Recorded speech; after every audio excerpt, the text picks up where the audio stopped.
The Lord be with you. And with your spirit. A reading from the Holy Gospel according to St. Luke. Glory to you, O Lord. Chapter 2, verses 41 to 52. Every year, the parents of Jesus used to go to Jerusalem for the feast of the Passover. When he was 12 years old, they went up for the feast as usual. When they were on their way home after the feast, the boy Jesus stayed behind in Jerusalem without his parents knowing it. They assumed he was with a caravan, and it was only after a day's journey that they went to look for him among other relations and acquaintances. When they failed to find him, they went back to Jerusalem looking for him everywhere. 3 days later, they found him in the temple, sitting among the doctors, listening to them and asking them questions. And all those who heard him were astounded at his intelligence and his replies. And they were overcome when they saw him, and his mother said to him, "My child, why have you done this to us? See how worried your father and I have been looking for you." "Why were you looking for me?" he replied. "Did you not know that I must be busy with my father's affairs?"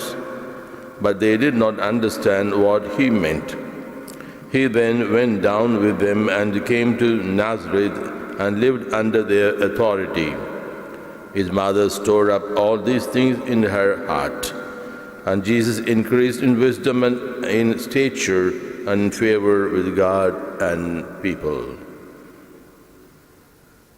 The Gospel of the Lord. Praise the Lord Jesus Christ. Dear beloved in Christ Jesus, yesterday in Christmas we celebrated the face of God. Today in the feast of the Holy Family, we are celebrating the face of the Trinity. So every family is supposed to reflect the beauty of the triune God, God, Father, Son, and the Holy Spirit. And usually every family has these three people, the father, mother, and also the son or the daughter, a child. That makes a family. But at the same time, not all the families are gifted with the grace, with the gift of the childhood. But yet, the husband and wife, they themselves also make a whole family. You must remember that. We may say, in a holy family, it was Jesus that made the family whole and so on. The birth of Jesus made that family holy, holy family, a model for us. But at the same time, in the plan of God, certain families they are created to be for husband and wife. And it's not in any way a lesser family. It's equally a good family. But it doesn't mean that, that someone avoids childbirth, but rather it's sometimes possible, even if the couple wish the child may not be born. But still, it is also a family quite dear to God, a family equally as good as any other family with children. That you should remember that. And, as we see that, the gospel ended that Jesus increased in wisdom, stature, and favor with God and men, and so on. It happened in the situation of a family. A family is where these things are all inculcated or cultivated, and therefore, when you say cultivation, it's a kind of field. It's kind of it's a kind of field or a garden. A garden or a field can produce very good things to the extent that there is a fence. Fence is not something that that restricts nothing to come inside, but rather it allows. There's a fence. Every garden, it allows anything that is productive, that's helpful to the crop. At the same time, fence is there to see that unwanted things should never come. To avoid. So let in good things and to avoid. Sometimes, that fence that should be in every family, the discipline we speak about, the good practices that we have, the good culture that we develop, or the prayerfulness, the family prayer, certain amount of regularity. These are some of the things that helps. See, they are the fence, they create a fence. But at the same time, we should be very careful, that our homes do not become a jail, prison.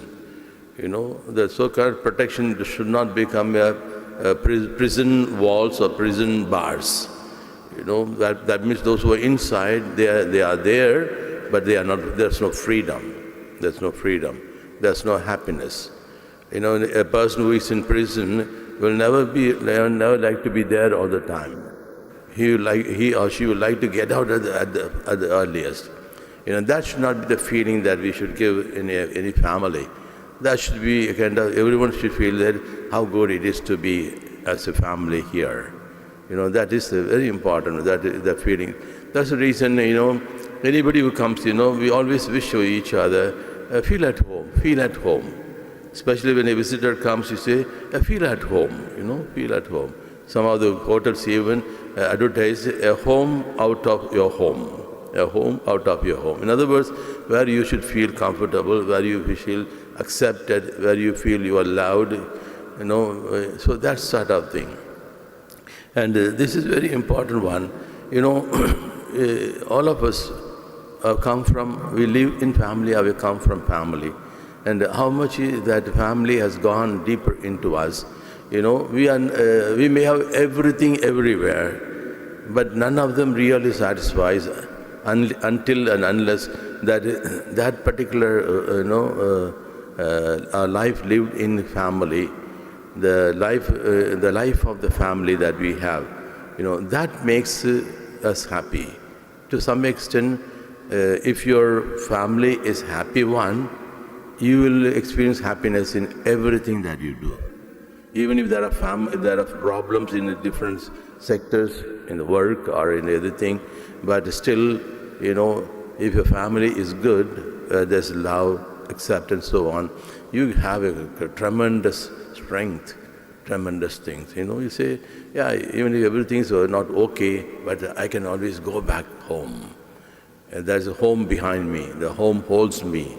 The home hugs me. Home warms me. That sort of thing. So you all know that, you live that. But at the same time, that every family has its own problem. Don't you think that there was a lot of problem in the family of Joseph and Mary? There was poverty, there was lack of things, scarcity was there. And, I'm sure there must also be a certain amount of, physical weaknesses. We know that Joseph dies quite early, and leaves Mary a widow. Okay. And therefore Mary had to go through, bring up keep the family even without the head of the family. And how much she must have gone through. So like that, we have got, and they were also, they were fugitives. They were chased out of their own town. And they have to live as refugees, And they are, we call, we are also like that to some extent. We are left our home and we are here, hometowns. So like that they have been. So therefore, even the Holy Family had its own ups and downs, but with all that they kept up the holiness. And from that family, we have the Redeemer, the Messiah, our beloved Lord Jesus. And so too, every family should, somehow, bring up children who somehow reflect the Jesus-ness, the Christness, the quality of Jesus, of freedom, truth, faith, acceptance, love, and so on. Let's ask the Lord that our families will enjoy the beauty of the Holy Family, and at the same time that we will also try to live up to the standard of the Holy Family. May God give us peace.